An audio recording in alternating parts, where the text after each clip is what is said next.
اللہ، جس کے وعدے پر سورج کے نکلنے سے زیادہ یقین ہونا چاہیے کہ کل صبح ہوگی سورج نکلے گا. یقین ہوتا ہے نا؟ ایسا تو نہیں ہوتا کہ پتہ نہیں کل سورج نکلے گا کہ نہیں، رات ہی رہ جائے شاید.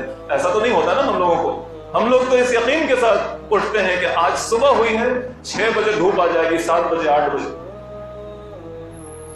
اس سے بڑھ کر یقین اللہ کے وعدے پر اللہ کے ماننے والوں کو ہونا چاہیے.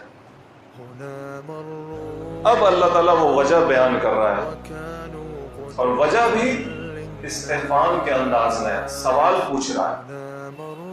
لڑنے کی کیا وجہ ہوتی ہے؟ یہ سوالیہ انداز میں اللہ تعالیٰ پوچھ رہا ہے. اللہ کہتا ہے وَمَا لَكُمْ لَا تُقَاتِلُونَ فِي سَبِيلِ اللَّهِ وَالْمُسْتَضْعَفِينَ مِنَ الرِّجَالِ وَالنِّسَاءِ وَالْوِلْدَانِ الَّذِينَ يَقُولُونَ رَبَّنَا أَخْرِجْنَا مِنْ هَٰذِهِ الْقَرْيَةِ الظَّالِمِ أَهْلُهَا وَاجْعَل لَّنَا مِن لَّدُنكَ وَلِيًّا وَاجْعَل لَّنَا مِن لَّدُنكَ نَصِيرًا. وَمَا لَكُمْ، تم کو کیا ہو گیا ہے؟ What has happened to you؟ کیوں نہیں اٹھتے؟ کیوں نہیں کھڑے ہوتے؟ کیوں نہیں ہتھیار تھامتے؟ کیا ہو گیا ہے تم کو؟ کیوں بے غیرت ہو؟ کیوں ضمیر فروش ہو؟ کیوں تم نے اپنی انترآتما کو مار دیا ہے؟ کیوں؟ لا تقاتلون فی سبیل اللہ، کیوں؟ وما لکم، کیوں تم اللہ کے راستے میں لڑتے نہیں ہو؟ والمستضعفین من الرجال والنساء والولدان، اور ان کمزور بے بس مردوں کے لیے تم کھڑے نہیں ہوتے، ان کمزور اور بے بس عورتوں کے لیے تم کھڑے نہیں ہوتے، اور ان کمزور اور بے بس بچوں کے لیے تم کھڑے نہیں ہوتے.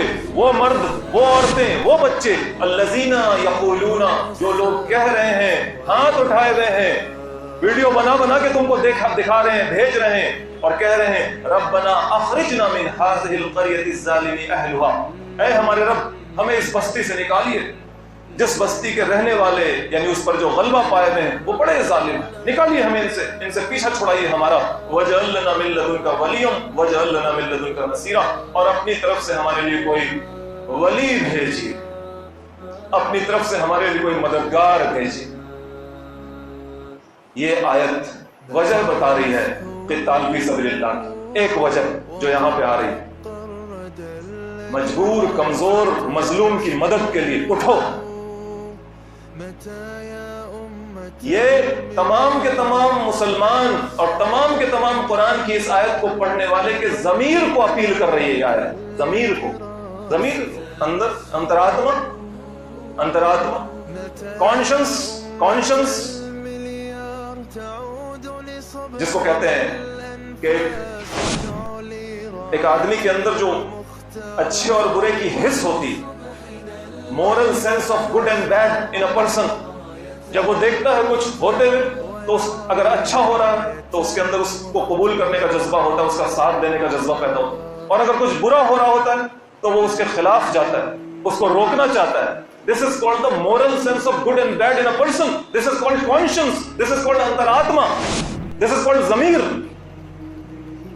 تمہارا ضمیر کہاں ہے؟ غلط ہو رہا ہے اگر تو تم غلط کے خلاف اٹھتے کیوں نہیں؟ غلط اگر ہو رہا ہے تو اس کے خلاف اٹھتے کیوں نہیں؟ آواز کیوں نہیں لگاتے؟ قربانی کیوں نہیں دیتے؟ دکھاتے کیوں نہیں کہ ہاں کچھ غلط ہو رہا ہے اور تمہیں اس غلط کا احساس ہے؟ یہ جو moral sense of wrong and right ہے، گڈ اور بیڈ ہے، یہ تمہارا کہاں چلا گیا؟ بہت سارے مسلمان تھے رسول صلی اللہ علیہ وسلم کے زمانے میں جو الگ الگ علاقوں میں مسلمان ہو گئے تھے، الگ الگ بستیوں میں، الگ الگ شہروں میں، اور ان کا مسلمان ہونا آفت کو دعوت دینا تھا. بستی پیچھے پڑ جاتی، مارنا پیٹنا، ظلم و زیادتی. خبریں آتی تھیں، مدینہ میں خبریں آتی تھیں کہ ہاں اس بستی میں کچھ ایک گھر مسلمان ہو گیا اور اس کو پریشان کیا جا رہا ہے، اس کے بچے کو مار دیا گیا. اس جگہ کچھ لوگ مسلمان ہو گئے، ان کی عورتوں کے ساتھ یہ کیا گیا. اس بستی میں کچھ لوگ مسلمان ہوئے، اس مرد کو یہ کر دیا گیا. اس طرح کی خبریں آتی تھیں. اور یہ مدینہ میں بیٹھے ہوئے مسلمان، جس میں ایک بڑا طبقہ ان لوگوں کا تھا جو جی چراتے تھے رسول صلی اللہ علیہ وسلم کی